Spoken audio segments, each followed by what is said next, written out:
A very good day to all you patriots out there, and welcome back to Tall Ship Tuesday. Now, it's been quite some time since I've received guests such as yourselves here, but I am most excited to share with you several of these missives that I've received of late. They're all concerning the same news. Now, the information is incomplete as of yet, but I will happily share the news with you as I receive it. So, in mid-June, word was received that the British had landed in Upper Massachusetts and were building a fort on a peninsula in Penobscot Bay. This was most worrisome, not only because Massachusetts had not been occupied by the British since '76, but because the location was such that it would give the enemy access to valuable supplies of timber, while precluding the Americans from the same. Just as worrisome, it would provide a haven for British ships, from which they could swiftly sail out to prey upon continental shipping. A most loathsome thought. The Massachusetts General Council moved quickly to organise a land-sea operation to dislodge the British. Within days, they had secured 7 naval vessels, 12 privateers, and numerous merchant ships to support and transport supplies and troops. It was quite successful and quite an expedition. Now, one of my correspondents said that 900 men were secured. Although many were old men, young boys and the like, does not do well to be very picky in these situations. You see, a force of 900 is an accomplishment regardless. It seems that there were some additional troubles in provisioning the voyage, and the ships lay at anchor in Boston for far longer than one would hope. Indeed, one of my correspondents had written, "So much time has been taken up in preparing for this expedition that we doubt the success of it." Seems that Captain Saltonstall has been made Commodore of the operation, which may explain this.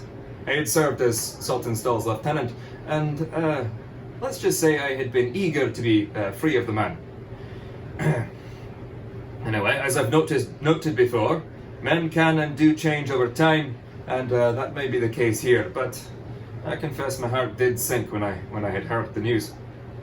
My old sloop Providence has given an additional mission and sent ahead of the other ships, but after the other ships finally departed in late July, she rendezvoused with them near Penobscot Bay. On the 25th, the fleet made anchor near the British outpost at the Bagaduce Peninsula. The British had been expecting them,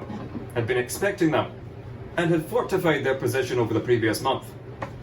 Now, I'm told that the British fort was located at the top of a steep embankment on the peninsula.